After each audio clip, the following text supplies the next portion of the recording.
Ok. Está tudo certinho aí.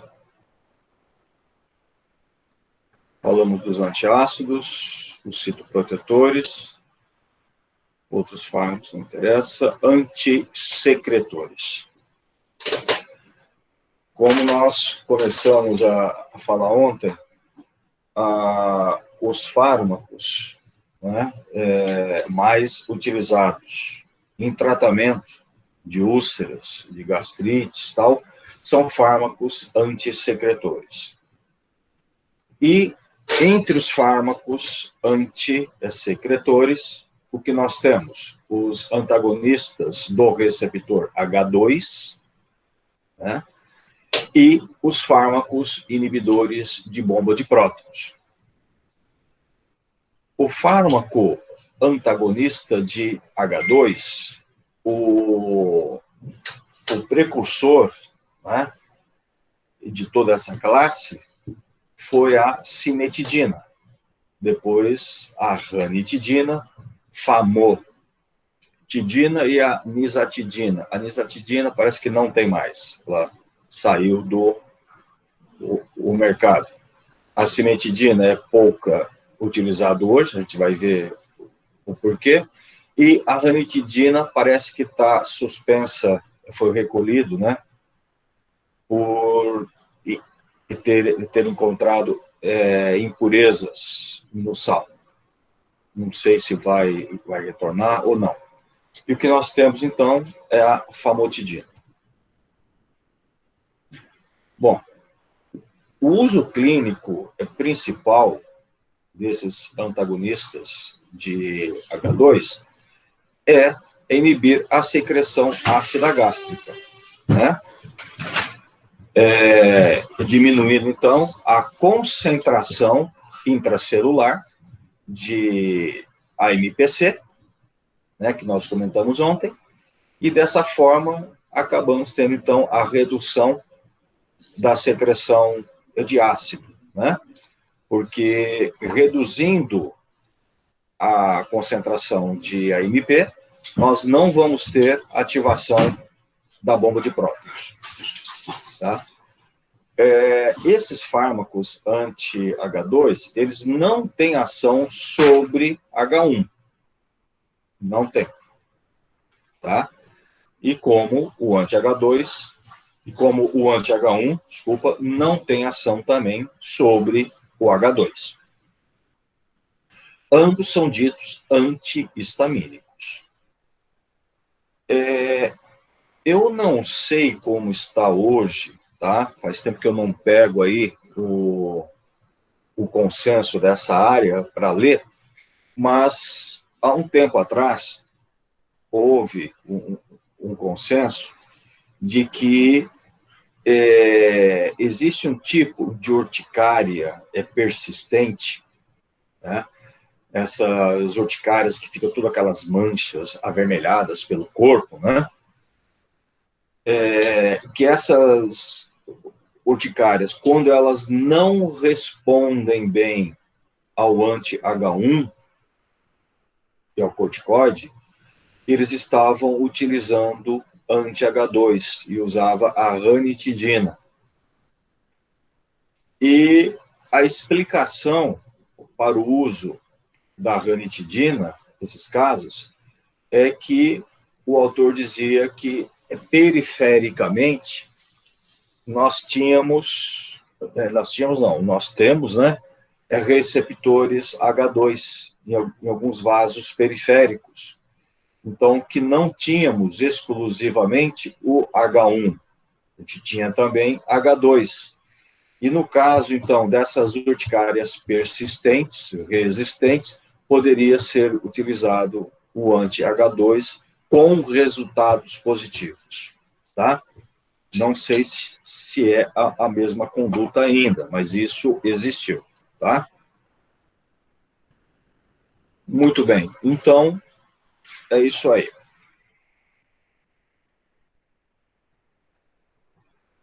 O uso clínico, úlceras pépticas, úlceras de estresse agudo,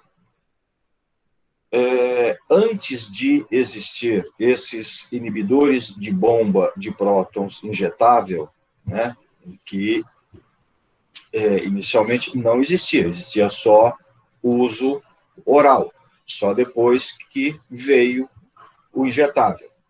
Nós utilizávamos a ranitidina, tá, injetável, para úlcera de estresse agudo. Pacientes em UTI, eles acabam desenvolvendo muito essa úlcera de estresse, né? Aquele ambiente, né, de UTI, aquela coisa toda, isso gera aí um estresse muito grande, né, e acaba produzindo úlceras, e até úlcera hemorrágica. Então, a ranitidina era utilizada para isso, com resultado muito bom, muito positivo. Hoje se usa mais esses fármacos inibidores de bomba, né, injetável. E tem alguns trabalhos sobre isso, onde eles falam que o uso desses fármacos, tá, inibidores de bomba, eles devem ser preferenciais nesses casos de úlceras hemorrágicas, em razão que eles dão estabilidade ao coágulo. Não sei qual é o mecanismo, não li nada sobre isso, não se explica, mas tem resultados, né, confirmando que eles dão uma maior estabilidade ao coágulo, estancando mais, então, né, a hemorragia. Então, por isso que dão a preferência hoje pelos inibidores de bomba. Mas o anti-H2 foi bastante utilizado. E, em caso de azia, né, de pirose, a gente também pode usar o anti-H2, que ele vai diminuir, né, a produção de ácido. Ok? Muito bem.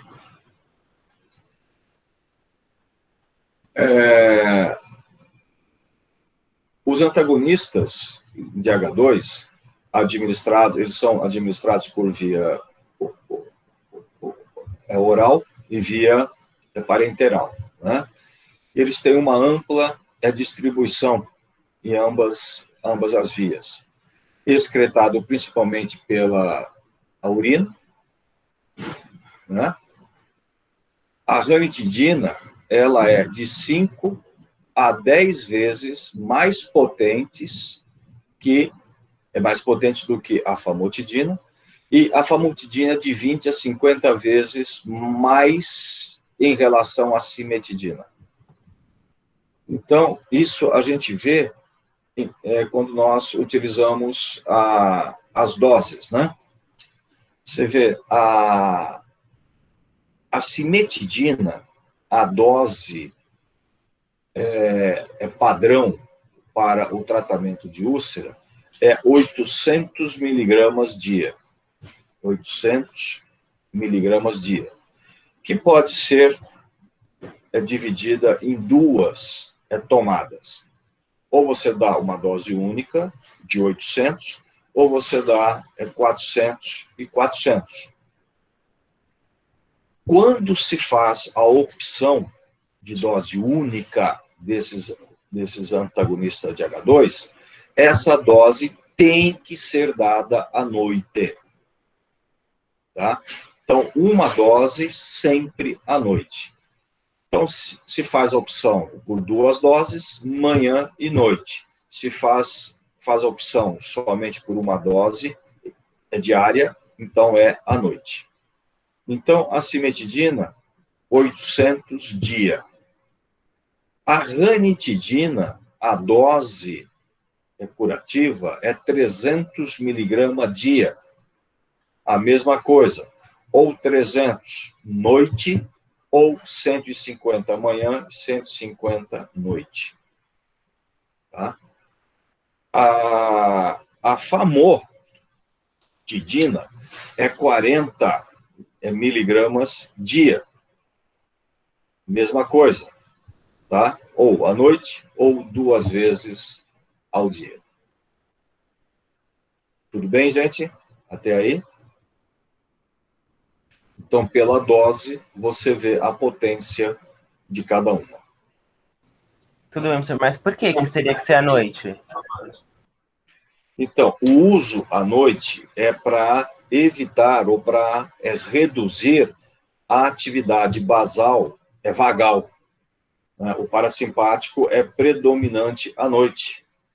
E o parasimpático, ele estimula o M1 lá da célula parietal, né, durante a noite, o que aumenta muito a secreção ácida gástrica, e também a liberação de histamina, né, pelas células enterocromafim, onde eu tenho também o receptor M1. Então, esse bloqueio de H2 à noite é importante para se evitar esse excesso de secreção ácida durante a noite. Ah, entendi, professor. Obrigada. Muito bem.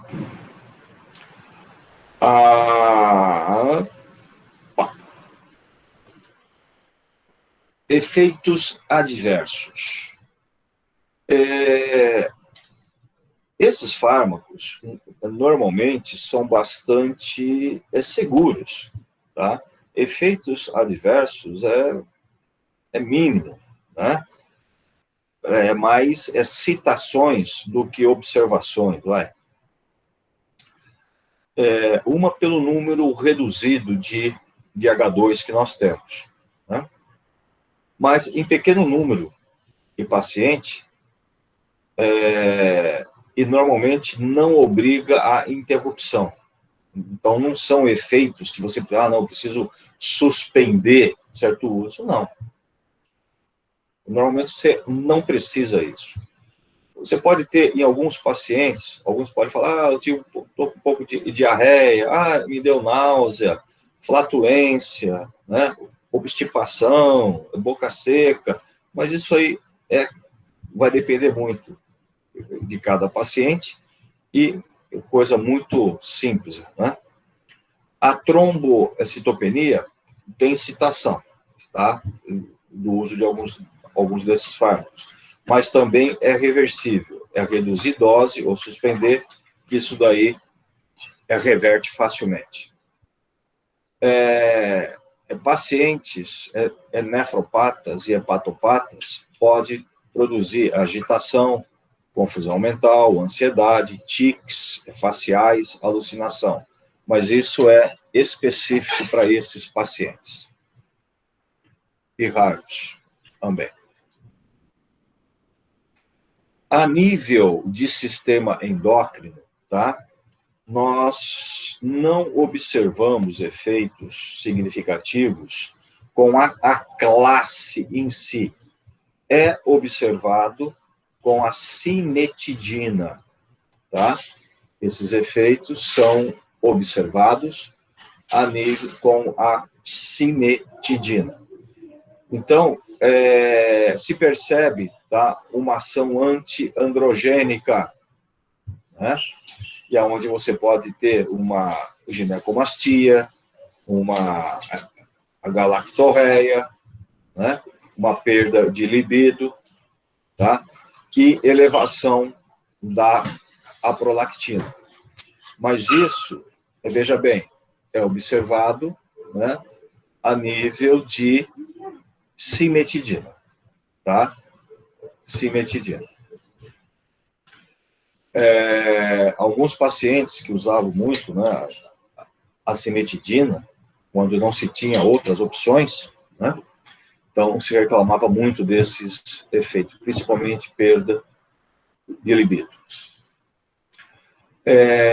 Pode ocorrer também, ao se bloquear o anti-H2, você pode ter também a diminuição de fator intrínseco, né?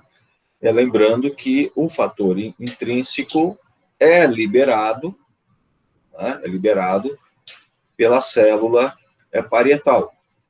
E a hora, então, que você reduz, você bloqueia o H2, reduzindo a secreção ácida gástrica, você também pode estar reduzindo a liberação do fator intrínseco.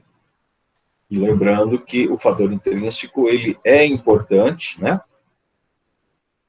na absorção de vitamina B12.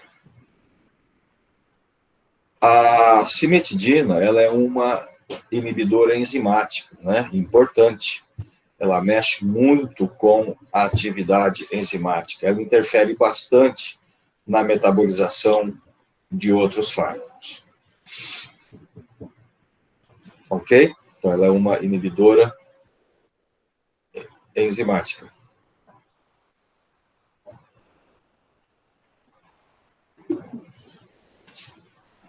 Inibe aí esses complexos aí da ocitocroma.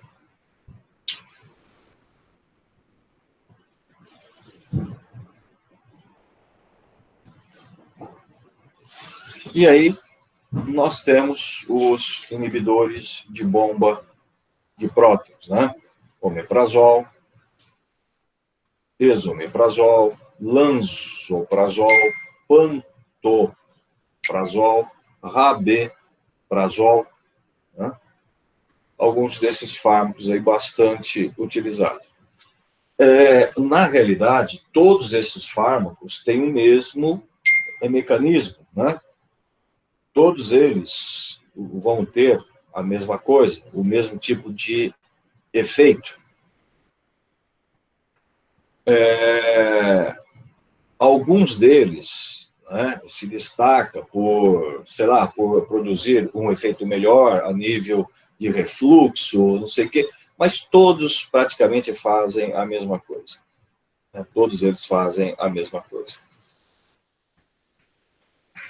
O pantoprazol é muito prescrito também para a refluxo. Atualmente existem 7 representantes dessa classe, dos quais 6 são comercializados. Omeprazol, lansoprazol, pantoprazol, o rabeprazol, esomeprazol, que é um isômero do omeprazol, e o deslansoprazol, né? É um enantiômetro do lansoprazol. E ainda não é comercializado, não sei se já chegou, quem trabalha em farmácia pode me falar, eu não procurei atualizar aqui, se o tenatoprazol já está disponível, mas parece que ainda não. O tenatoprazol. Nunca vi esse. Tem o deslansoprazol, a gente trata como o mais novo. A gente acha que é o mais novo que tem. Qual? Deslansoprazol. Esse é o mais novo. Então, o tenatoprazol acho que não chegou ainda, mas ele está para vir. Ele já foi aprovado. Entre esses fármacos, tá? Esses fármacos mais novos, pelo menos até onde eu li, a ideia deles é aumentar a meia-vida. Até então, o que nós tínhamos aí, omeprazol, lansoprazol, HB, ESO, tal, eles têm uma meia-vida curta, né? A meia-vida deles é de 2 horas e meia, se eu não me engano. O tenatoprazol, eles estão aí querendo dizer que tem uma meia-vida aí de aproximadamente quase 12 horas.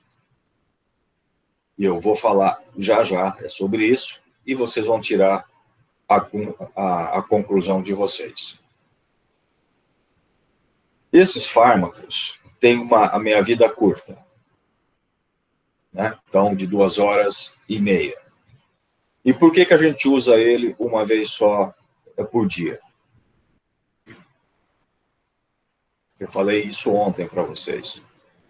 É por causa que demora para produzir uma bomba nova, né? Porque eles inibem, né, a bomba de forma irreversível, né? Irreversível. E a regeneração, a síntese de uma nova bomba vai de 18 a 36 horas. Então, é por isso que eles têm esse efeito longo, né? O efeito dura muito, mas ele, na realidade, ele dura pouco. Muito bem. Vamos ver aqui mais. Então, esses fármacos inibidores de bomba, além da atividade antissecretora, eles também demonstram uma importante atividade anti-helicobacter, né? E com isso, eles acabam tendo um efeito sinérgico com os antibióticos. Por isso que se usa na erradicação, né, da Helicobacter, a gente usa antibióticos, né, a gente vai falar sobre isso, e inibidor de bomba junto. Mas por que ele tem esse efeito sinérgico a antibiótico? É porque esse efeito ainda não foi totalmente esclarecido, mas parece que ele tem uma ação de inibição sobre a enzima urease da H. pylori. A urease é uma enzima, né, que faz a conversão de ureia em amônia, né? E depois essa amônia é tamponada e formando o hidróxido de amônia, aonde esse hidróxido acaba protegendo a bactéria da ação do ácido. Então, essa enzima urease, ela é importantíssima para a sobrevivência da bactéria. Então, se inibir a urease, a bactéria perde a proteção ácida, do ácido, né? E aí ela acaba sendo destruída pela acidez. Tá? Então, esse efeito parece importante dos inibidores de bomba sobre H. pylori.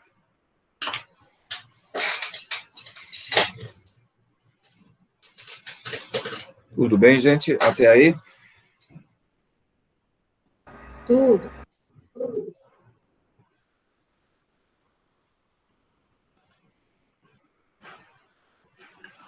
Muito bem. Gente, esses fármacos, né, eles entram na célula parietal, o sangue, pulam nos canalículos secretores ácidos lá da célula parietal, aonde são ativados por um processo catalisado por prótons, que resulta na formação de uma sulfenamida tiofílica, ou ácido sulfênico. Essa forma ativada reage por meio de ligações covalentes com grupos sulfidril de cisteína do domínio extracelular da bomba de prótons, as quais são essenciais para a inibição da produção ácida. Então, vamos falar um pouquinho disso. Esses fármacos, na realidade, eles não são fármacos, eles são profármacos. Nós administramos eles em sua forma profármaco. E ele precisa ser ativado para produzir inibição. Tá bom. Ele chega até a célula parietal através da circulação. Ele não chega diretamente através da parede, ele precisa ser absorvido, e através da circulação é que ele alcança, né,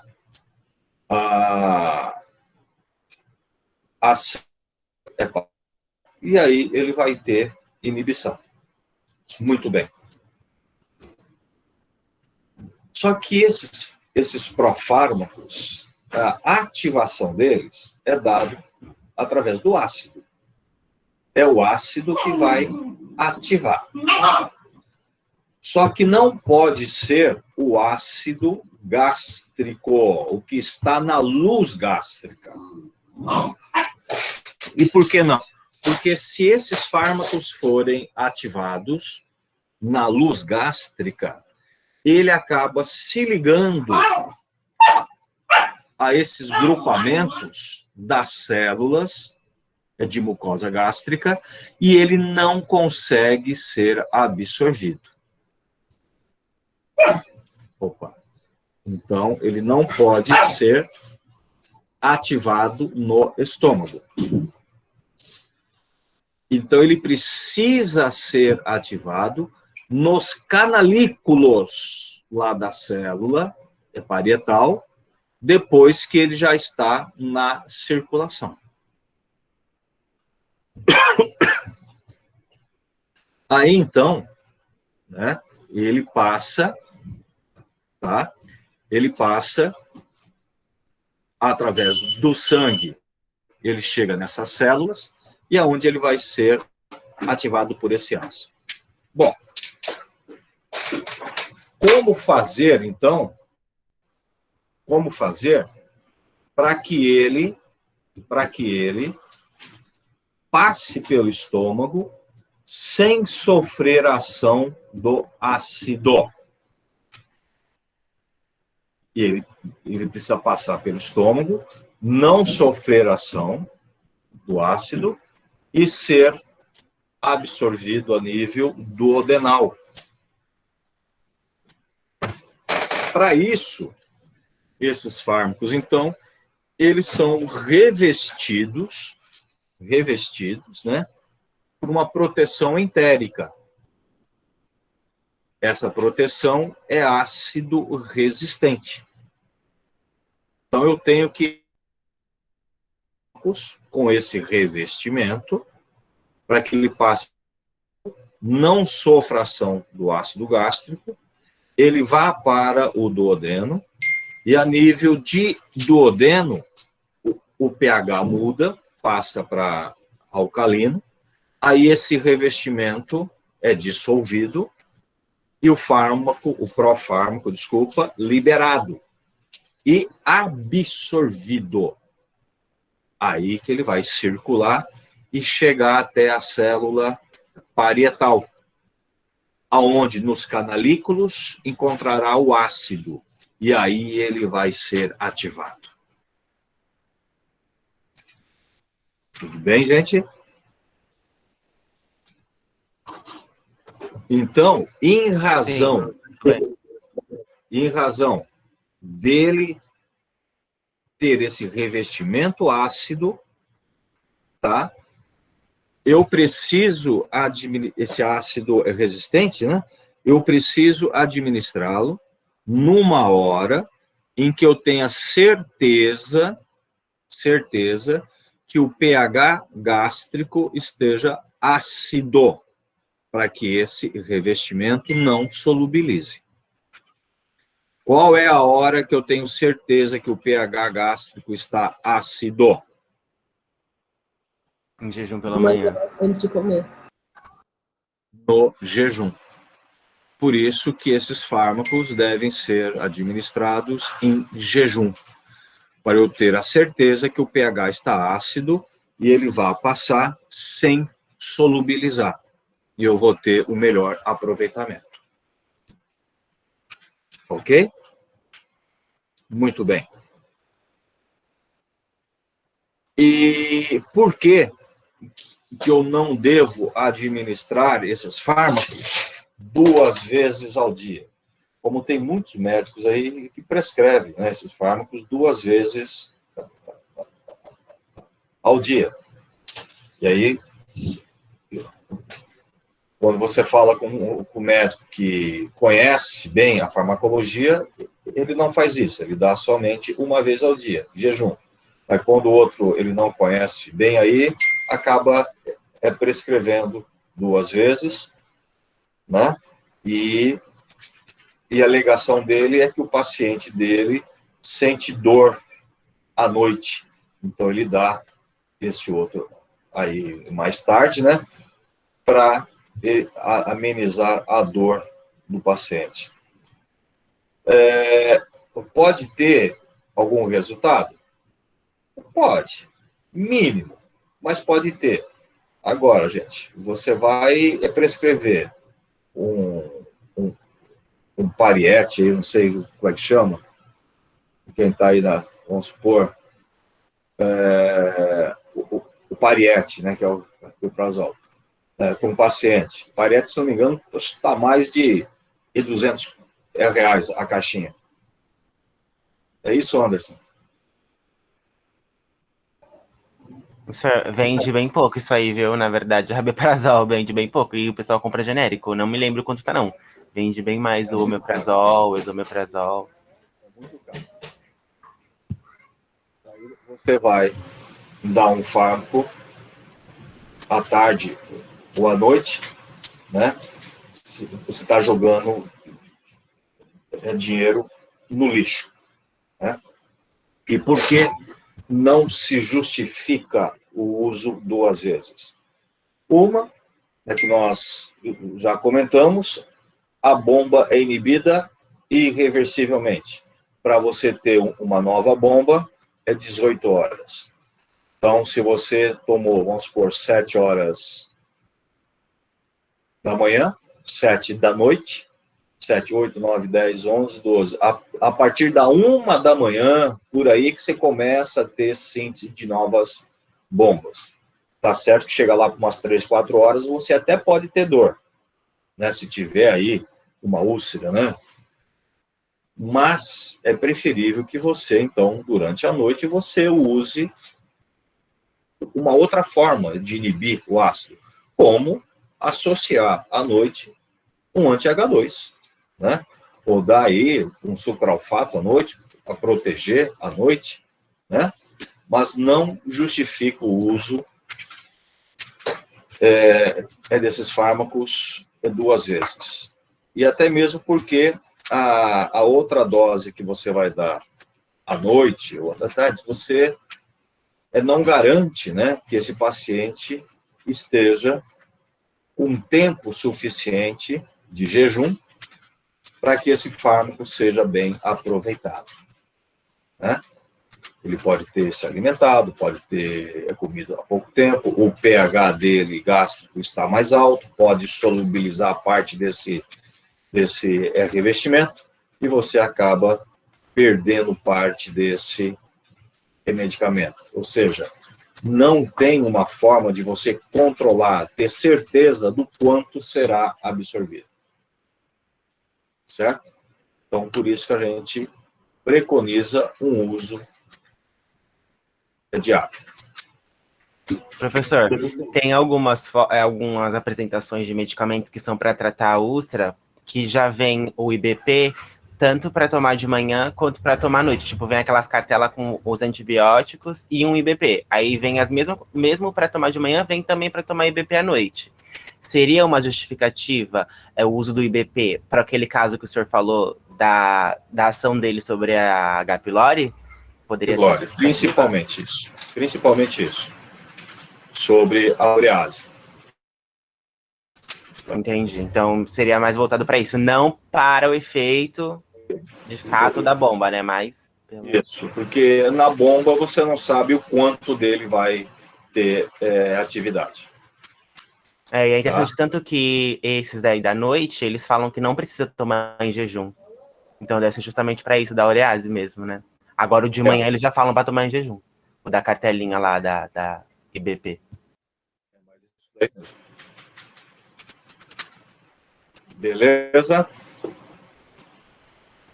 E aí, gente, então são Profart, eu já falei, degradação em pH baixo, produção entérica, frangodeno, já tá. Bom, aí eu falo com vocês. Esses fármacos novos, tá para ser aprovado, tem uma justificativa que ele vai ser melhor do que o que nós já temos, porque ele tem uma meia-vida maior. Eu disse a meia-vida dos outros em torno de 2h30, 3 horas, e esse daí prometendo uma meia-vida de 12 horas. Bem, um fármaco com meia-vida de 12 horas muda alguma coisa para o fármaco de meia-vida de 2h30?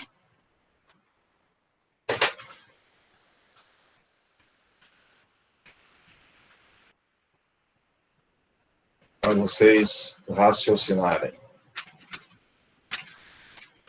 Eu acho que não muda muita coisa, não. Porque... Eu acho que ajuda. Desculpa. Não, pode falar se quiser, Alisson. Eu acho que, tipo... Pode falar, Bia. Tá bom. Eu acho que não muda muita coisa, porque leva de 18 a 36 horas para você construir de novo uma bomba. Acho que não muda muita coisa, né? Porque o importante é o efeito de inibir a bomba mesmo. Então, só vai passar mais tempo o fármaco no organismo. O efeito é mais ou menos a mesma coisa. Eu acho que vai ajudar um pouco por causa que, por exemplo, se eu tomar, vamos supor lá, 7 da manhã, e aí às 9 horas da manhã eu já não tenho mais efeitos de inibição. Agora, se eu tenho um fármaco que até às 7 da noite ainda vai ter inibição, é como se fosse uma somatória de horas, eu pensei. Por exemplo, eu tenho 12 horas de inibição. Então, aquelas que estavam tentando ser produzidas, quando chegar às 7 horas da noite, quando diminuir o nível plasmático, ainda mais 16 horas à frente não vai ser 16 horas à frente eu ainda tenho o efeito da inibição, por causa que vai demorar 16 horas para produzir uma nova bomba. Não sei se eu consegui explicar. Eu estou pensando ainda. Eu não entendi bem, Anderson. Deixa eu tentar formular, então. Peraí. Ó, pensando naquele de meia-vida de 2 horas. Se eu tomar às 7 horas da manhã, a minha inibição vai acabar às 9 da manhã. Então, daqui a 16 horas, eu posso ter uma nova bomba. Agora, se eu tenho um fármaco de meia-vida de 12 horas, quando for 7 horas da noite, que eu vou acabar o meu efeito de inibição. Então, a partir das 7 horas da noite, depois de 16 horas, só que eu vou ter uma nova bomba. Então, é como se desse um atrasamento maior para o efeito. Pensei assim. Então, mas... que bomba que você inibiu das 9 da manhã até as 7 da noite? E se as bombas foram já inibidas das 7 até as 9? Pensando nesse lado também. Mas eu digo assim, ele não inibe a produção? Ele inibe a bomba.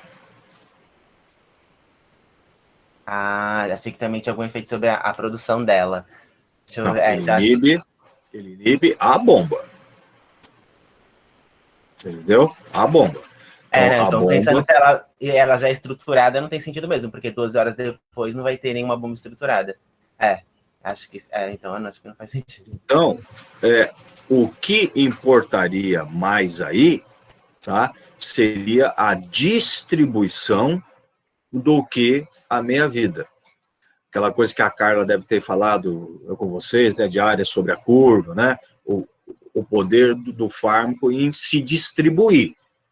Então, se o fármaco ele tem uma meia-vida, vamos supor, de 2 horas, mas ele se distribui bem, ele alcança todas as bombas, ele vai ter um efeito excelente.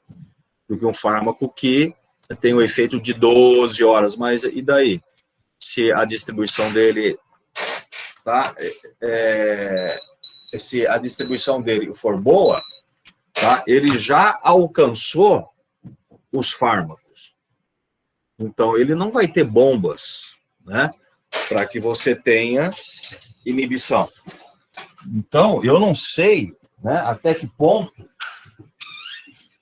é vantajoso esse fármaco de meia-vida longa, né? Pensando por esse lado. Né? Vamos ver qual vai ser a justificativa deles. Mas vocês entenderam o que eu disse? Porque se um fármaco tem a distribuição boa, alcançou lá as bombas e inibiu, tá? Tudo bem, você não vai ter bomba para ficar inibindo o tempo todo. E a hora que iniciar o aparecimento de novas bombas, a meia-vida, aquele fármaco, já foi. 12 horas já foi. Então, a concentração dele já está muito baixa para conseguir o novo efeito terapêutico. Conseguiram entender? Não sei se eu me fiz claro. Entendi, professor, mas aí você me fez também pensar de uma seguinte forma. Por exemplo, se eu tenho um fármaco que circula, meia-vida de 12 horas, ele circula ativo durante 2 horas, e se eu tenho um que circula bem, ativo, durante 12 horas, por exemplo, a gente sabe que o fármaco não fica parado lá, ele vai passando no tecido, né? Então, ele tá passando lá, passou na célula gástrica, algum fármaco chegou e agiu. Passou de novo, chegou e agiu. 2 horas depois acabou, não tem mais. Minha vida já caiu. Agora, se eu tenho um que passa durante 12 horas, ali, ó, circulando, várias vezes passando pelo estômago durante 12 horas, será que não seria interessante? Mas aí que eu disse, né? Precisa ver a característica desse fármaco em passar e se distribuir. Porque se ele passa uma vez e ele se liga praticamente em todas as células, ele atinge todas as células, a segunda passagem, a terceira passagem já não vai interessar mais, né? Porque já está ligado. Entendeu? Entendi, é que pensando dessa forma eu acho meio utópico. Tipo, cheguei, já liguei todo mundo, já acabou, entendeu?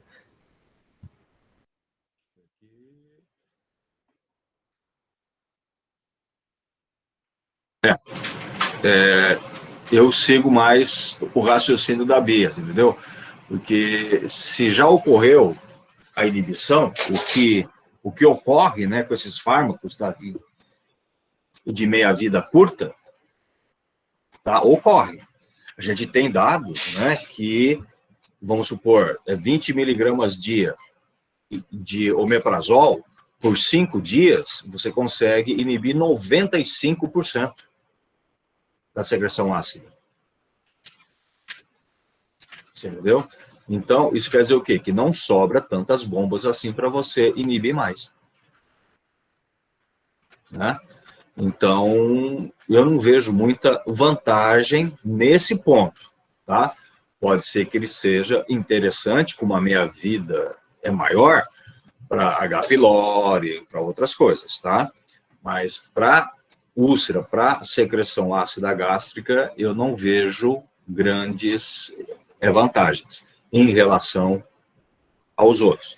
Então, eu estou até esperando aí algum artigo, né, mais detalhado para a gente ver o que realmente esses fármacos têm de novo, tá? Porque só essa meia-vida eu não entendi bem não qual que é a importância deles. Porque esses fármacos que nós temos já, a inibição é muito boa, né? É superior a 90%. Então, eu não preciso ter mais fármacos. Certo? Mas o seu ponto de vista, Alisson, não é todo errado, não, né? Se sobrar bomba, então, para um fármaco que tem a distribuição não muito boa, ele não alcança o número suficiente, aí tudo bem. Mas esses grandes fármacos que a gente usa, eles alcançam, né? Eles têm já um valor significativo, né, de alcance, né? Tanto que os dados falam que a inibição chega a 95%. Então, quando o senhor falou esse negócio dos dias, eu fiquei pensando exatamente isso, porque eu falei, pensa, se 95% das bombas forem inibidas em 5 dias, e a gente sabe como o omeprazol tem meia-vida curta, ele circular ativo pouco, né? Pouco tempo. Se a gente tiver um fármaco circulativo durante bastante tempo, pode ser que esse efeito de inibição de 95% de bomba seja alcançado mais rapidamente. Pode ser. Pode ser. Até pode ser. Mas vamos esperar as cenas dos próximos capítulos, né? Vamos esperar. Vamos esperar. E vamos ver se compensa pelo preço também que vai vir, né? O duro é isso. Sei que a indústria farmacêutica, ela não para. Sempre inventando, descobrindo para enfiar a faca nos coitados de nós. Bom, os inibidores de bomba e de prótons, tá? São metabolizados pelo citocromo, né? E interfere na metabolização de outros fármacos, como a varfarina, o esomeprazol, o lansoprazol, o meprazol, o rabeprazol, o diazepam,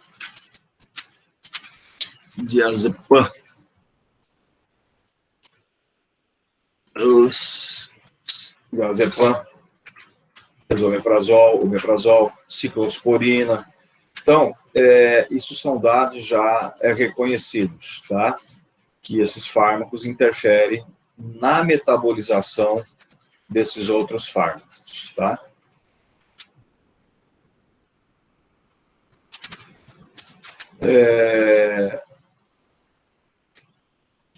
Eita, nós.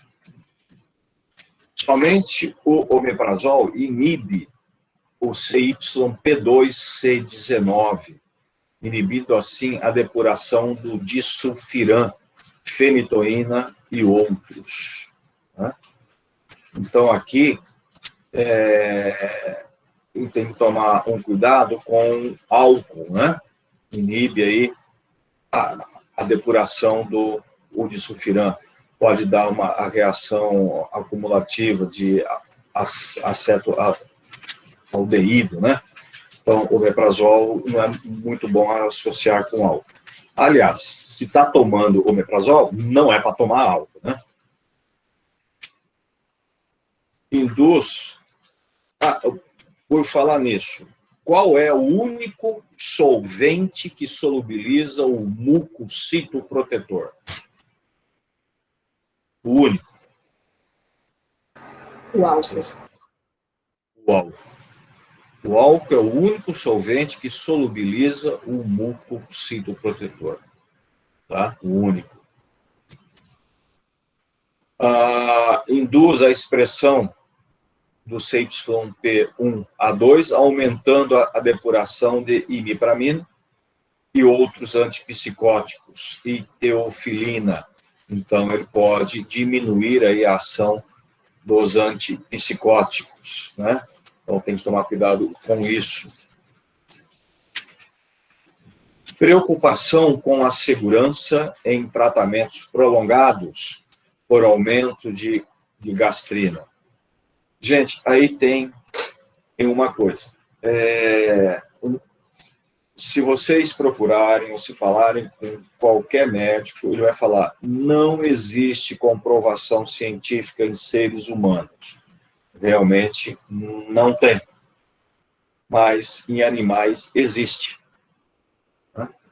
Existe o uso prolongado desses fármacos, inibidores e bomba, você acaba tendo tumores gastrointestinais. Tumores esses que vêm do aumento de gastrina. As células G, elas se hipertrofiam, né? É por causa disso, então, leva a tumores. E por que ocorre esse aumento de gastrina? Por que as células G se hipertrofiam? Qual a relação ao uso desses fármacos, gente? A gastrina é um dos precursores da produção de ácido, né? Então, se você tem um acúmulo da gastrina, porque ela não consegue chegar no receptor, está bloqueado, então você não consegue eliminar aquela gastrina. Fica ali um acúmulo, e aí esse acúmulo acaba agindo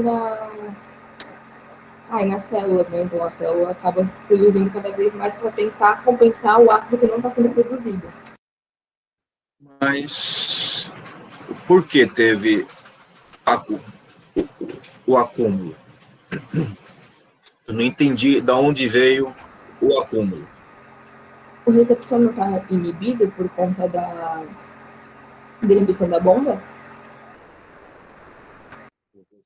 O receptor de gastrina está inibido? Não, É isso? não, o da bomba de prótons, não o de gastrina. A gastrina continua sendo produzida. Então, é isso que eu não estou entendendo.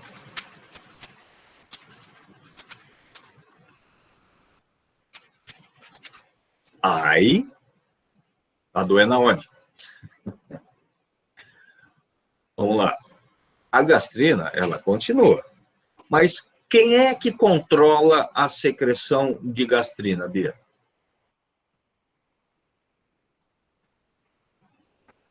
A quantidade de ácido que foi produzido. Quem controla a produção de gastrina é o pH gástrico. Lembra? pH 3 para baixo. Quando o pH chegar a 3, bloqueia a secreção de gastrina. Se você está fazendo uso de inibidor de bomba, você acha que o seu pH vai chegar a 3? Dificilmente o pH ele vai ficar mais alto. Vai chegar a 4, 5, né? Então, você não vai ter esse feedback, você não vai ter esse bloqueio de célula G. E a célula G, então, vai produzir gastrina constantemente. Você vai ter um aumento muito grande de gastrina. E isso é que leva a uma hipertrofia dessa célula G, levando à formação de tumores. Entenderam isso, gente? É por falta de bloqueio, tá? Mas, veja bem, se procurar uma confirmação científica em seres humanos, não vai encontrar, tá? Depois falam, né? A indústria farmacêutica é poderosa, muito, muito poderosa. Então, Professor, isso aqui... Oi? você lembra um dia que eu perguntei pro senhor se já tinha visto sobre falar que o IBP, o omeprazol, dava demência? Não sei se você lembra, um dia eu perguntei. Não entendi. Você lembra um dia que eu perguntei pro senhor se você tinha visto falar que o omeprazol dava demência? Ah, sim, sim. Lembra? Então, aí eu pesquisei uma vez. Aí eu achei, de fato, tinha um estudo que relacionava. E ele falou que era por causa que ia bloquear a secreção de ácido, que ia estar relacionado com o fator intrínseco. E ia diminuir a absorção de B12, e a B12 parecia que tinha uma função boa para o cérebro. Então, se tivesse baixa de B12 por baixa de fator intrínseco, podia colaborar com o desenvolvimento de demência. Aí eu falei, por isso que o povo estava falando, então. Ah, é? Eu não sabia disso, não. Foi, tá até já agora no site. O mais recente que eu tinha achado foi da Universidade Federal de Santa Catarina, no Hospital das Interessante Clínicas. isso daí. Bem interessante. Interessante.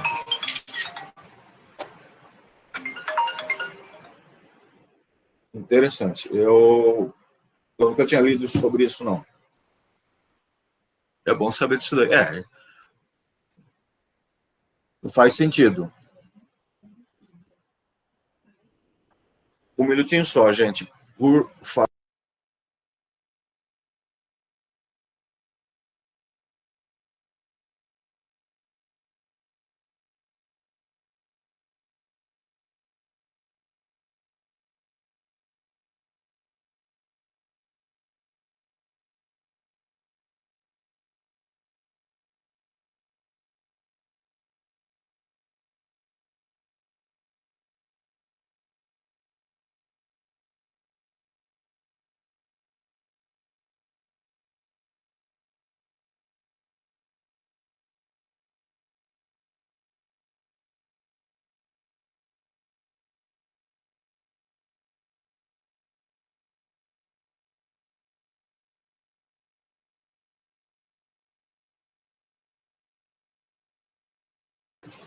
Desculpa, gente.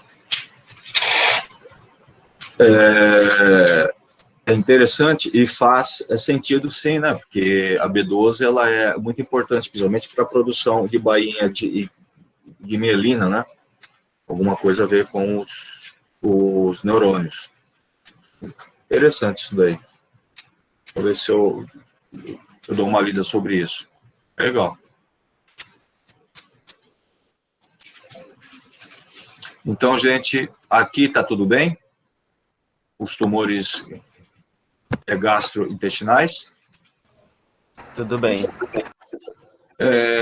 No uso prolongado, foi observado aumento de bactérias no estômago. É a mesma coisa, né? Tem vários relatos, tá, de infecções, né, gástricas, infecções intestinais, pelo uso de inibidores de bomba.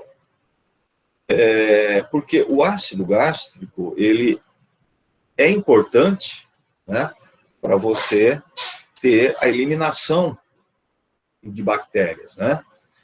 Lembrando que toda a secreção das vias aéreas acabam sendo deglutidas, né, e vai para o estômago. E é onde o ácido gástrico elimina, né, essas bactérias todas. Quando você mantém um pH mais alto, pela inibição de ácido, né, você não consegue eliminar, você não consegue essa proteção, né? E aí você pode surgir infecções, tá? Então, também está sujeito a isso daí. Tem até relatos de pneumonias através de refluxo, né? Pelo uso de inibidores de bomba. Uma outra coisa, a diminuição e absorção de vitamina B12. Aqui está o que o Alisson acabou de falar, né? Porque ao inibir a bomba, a gente inibe junto, né, o fator intrínseco. E quando você inibe o fator intrínseco, você acaba inibindo a absorção de B12. E essa deficiência de B12, até então, a gente relacionava mais ela a anemias, né? Anemia perniciosa, que é a carencial de B12. Então, isso pode acontecer. E a falta de ácido também leva à diminuição de pepsina, né? Lembrando que a pepsina, ela vem da ativação pelo ácido do pepsinogênio, né? O estômago, as células secretam o pepsinogênio, que em contato com o ácido gástrico é convertido em pepsina. Então, eu preciso do ácido para que eu tenha a pepsina. E sem ácido, então, eu tenho menor ativação. E com isso eu acabo tendo menor aproveitamento de aminoácidos, né? Porque a pepsina é importante na quebra de proteínas. Ok? Tudo bem, gente? A perda da acidez gástrica também pode afetar a biodisponibilidade de fármacos como cetoconazol, ésteres de ampicilina, sais de ferro. Então, quando você mantém um pH mais alto, você acaba prejudicando a absorção de fármacos com pKa baixo, né? Com pKa baixo, ácido. Então, esses fármacos podem ter dificuldade de serem absorvidos. Existem alguns relatos de que jovens possuem um metabolismo aumentado, né, necessitando de doses maiores de inibidor de bomba, tá? Então, isso tem alguns trabalhos, tá, que apontam esse aumento e metabolização desses fármacos, necessitando aí de doses maiores.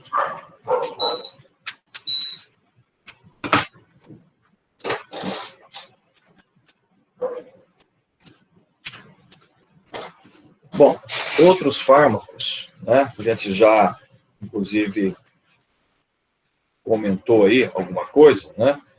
O misoprostol, né? O misoprostol é o famoso, é o Citotec, né? Ele é um análogo às prostaglandinas e ele tem um uso profilático em pacientes com úlceras provocadas por Fines, né? Então, a ideia do uso dele, né, era você prevenir a úlcera provocada por Fine, porque o Fine inibe a síntese de prostaglandinas. Então, aí você administrando a prostaglandina, você poderia usar um Fine que você não teria aí as complicações gástricas. Essa era a ideia, né, inicial. Depois que perceberam que as prostaglandinas também geram a contração uterina, né, e esses fármacos, então, levariam ao aborto. Por isso que ele foi descontinuado, né, o misoprostol. Você só encontra por aí no câmbio negro, né?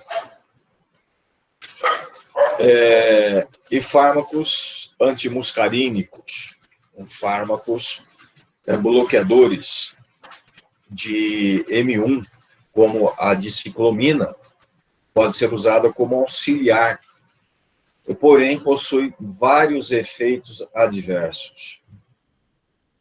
Então, se tentou utilizar a diciclomina em tratamentos, né, de úlceras, e depois como auxiliar tal, do tratamento. Mas o problema é que a diciclomina ela não consegue ser seletiva. Agir somente em um fármaco. Ela acaba agindo em vários, em um único receptor, desculpa. Ela acaba agindo em vários receptores muscarínicos. Ela não é seletiva para o M1. E aí você acaba inibindo também o M2, que é cardíaco, né? Inibindo o M2, você acaba tendo uma exacerbação de beta-1. E aí você acaba tendo arritmias, essas coisas todas. Então, a diciclomina também foi descontinuada, né? Ela tem aí, em casos para ser usada em experimento e tal, mas na clínica a gente não usa, mas Só se for se ela tiver logo no médico, sim, mas se não, eu vou na casa dela. Ok, gente? Beleza, até aí? Beleza. Beleza.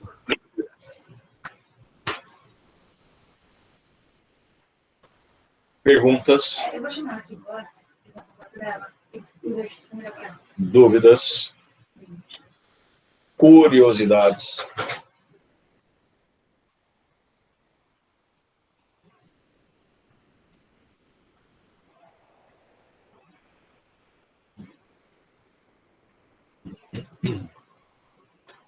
Ô, Alisson, você que está em drogaria, né?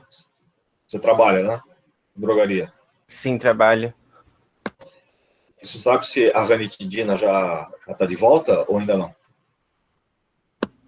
Ainda não voltou. Não, né? Beleza. Muito bem, gente. O que eu tinha para falar com vocês hoje era isso daí. Tá? Nossas aulas online andam muito rápidas, né? Ninguém fala nada. E eu falo que nem um papagaio. Eu tenho uma dúvida. Não tem a ver com o assunto da aula, mas eu queria saber se o senhor sabe de alguma coisa. Eles abriram um protocolo para COVID lá no hospital para tratar os pacientes estão ficando internados lá com enoxaparina e ceftriaxona. O senhor sabe por que da associação desses dois medicamentos? Bom, o antibiótico é uma cefalosporina, né? Então, é para evitar a pneumonia, uma infecção, né? Secundária que pode vir, a complicação, né? E a enoxaparina é um coagulante. Então, eles estão pegando, tá, fármacos que são utilizados em outros protocolos, né, porque eles não sabem o que usar. Né? Eu vejo dessa forma, tá, porque não existe nada de confirmação. Né? Então, a cefalosporina é um preventivo, né, para evitar que você acabe tendo aí a infecção. Porque você não está drenando, né? Direito, você pode ter uma aspiração, infecção, e a coisa pode se complicar. Então, tem que usar. E dizem, né, que o COVID acelera a formação de coágulos, né? E isso que atrapalha muito a troca gasosa. Então, a heparina aí, no caso, é para inibir a coagulação. Só isso, mas não tem nada. Pelo menos até onde eu conheço, não tem nada demais. São dois fármacos distintos sendo usados para prevenções distintas. Assim. E está sendo usado, é só isso? Só esses dois? Ai, mas aí depois eles colocam outros diversos, sabe? Colocam de Tá cortando, eu não estou te ouvindo. piroflevimetol, cimetidina. E corticoide? Qual que está sendo utilizado?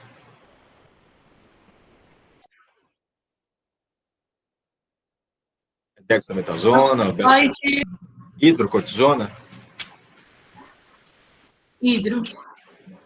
A hidrocortisona é potência baixa, né? Então, é fraca a potência dela, e ela também tem um efeito muito de retentora de líquido, né? Então pode dar edema desses pacientes, essas coisas. Esses pacientes ficam usando por muito tempo, sei lá. Mas o corticoide tem que ser usado, né? O corticoide é que está atirando aí esses pacientes da crise, né? Infelizmente. Tá tudo tão às cegas, né? Não dá nem para saber o que tá fazendo. Não dá. Tá difícil. Mas eu acho que o que está matando mais é essa briga política aí.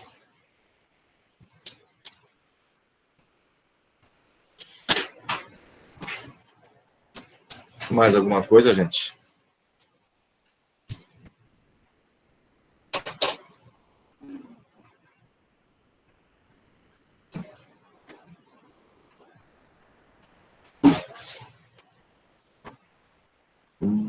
Deixa eu aqui que eu... Passar o dexametasona, paracetamol e azitromicina. Eu quando também eu tive em dezembro, eu tomei também azitromicina, tomei a dipirona para dor, e a prednisolona.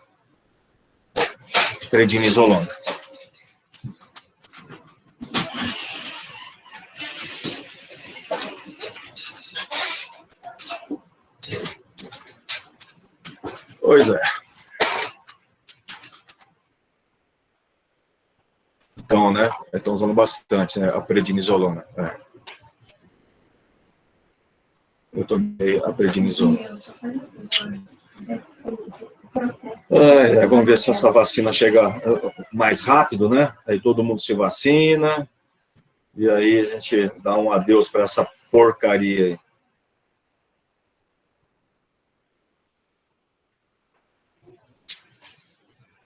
Tá duro, tá duro, tá duro.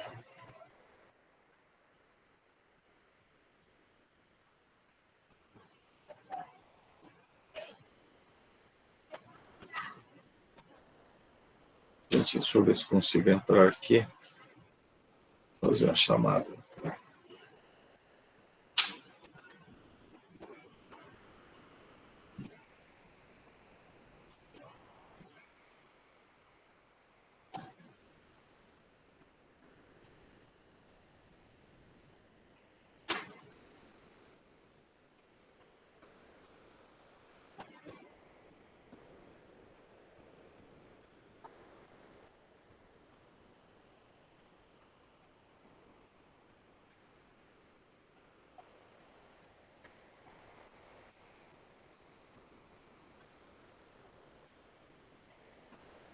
Muito bem, o Alisson está aí. Amanda altera algumas coisas. Opa, não consegui ver. Eu alterava algumas coisas na célula que dificultava a replicação.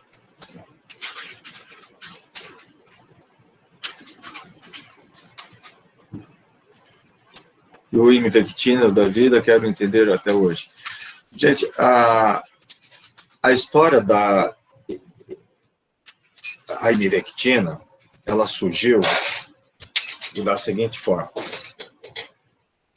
Quando começou a pandemia, né, todo mundo achava o quê? Quando isso chegar na África, tá, essa pandemia, vai acabar com a África toda. Porque o que eles têm lá? De hospitais, essas coisas todas. Né? Então, a preocupação, tá, era essa, com a África. Tá? E quando chegou na África, você viu que não foi essa coisa toda. Tá? Pelo menos até a última vez que eu vi, que já tem algum tempinho, estava muito melhor do que nós aqui. Né? Então, aí eles começaram por associação, associar. A única coisa que os países africanos usam muito na população carente é ivermectina, como a prevenção de piolhos, essas coisas todas. Tá? Então, lá na África, o sistema de saúde oferece para a população a ivermectina. E todo mundo, a grande massa, faz uso frequente dela. Daí que veio a associação. Né? O porquê que na África não estava tendo esses casos todos, né, de Covid. Foi essa associação que fizeram. Tá? E aí parece que tem alguém que está estudando. Aí. Você parece que Portugal estudou, a Inglaterra também fez alguns testes in vitro, parece que deu o resultado. Inibe a replicação. Agora, se isso é verdadeiro ou não é, aí eu já não sei. Mas o fato começou daí, vindo da África.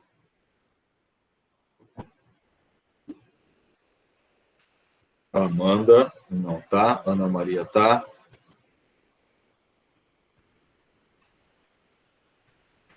Tá. Só que tem muita gente que está usando isso aí, né, de forma errada, né? Até foi domingo, eu vi no jornal a mulher que está com o problema hepático, né? Ela estava tomando 3 comprimidos de 15 em 15 dias há 1 ano. É um absurdo isso daí, né? Isso aí dá lesão hepática mesmo. Né? Então, é dose única, né? Você toma dose única, mas existe um tempo, né? Se eu não me engano, 2, 3 meses, tá? Você toma, cada 2, 3 meses. Tá? Não é assim, tomar a cada 15 dias, todo mês. Senão, o fígado vai embora.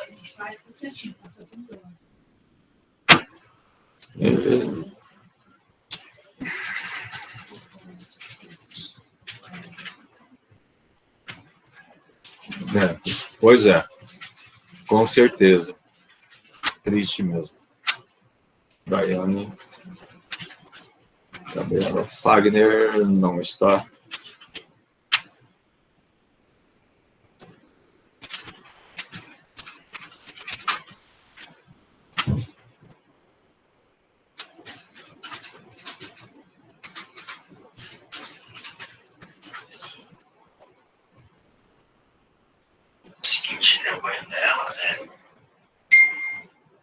Muito bem, gente.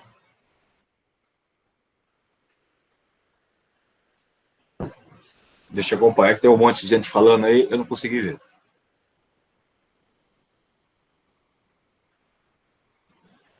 Vende sem receita.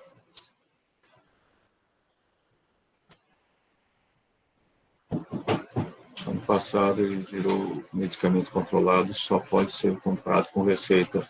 De que remédio que vocês estão falando aqui? E que só pode comprar com receita, gente? Que eu perdi? Não. Não é controlado, não. Pode comprar sem receita.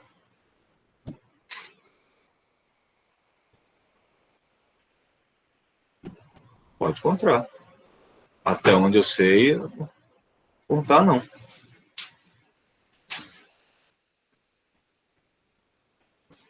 Só se entrou e saiu, tá? Porque você pode ir em qualquer farmácia e comprar. Não está controlado. Isso aí eu tenho certeza que hoje ele não está controlado. Não, professor, hoje não está mais. Mas ano passado teve isso, sim. Ano passado teve isso, sim. Uhum. Então, ano passado, porque agora está liberado de novo. Então, estão comprando como se fosse bala, de novo.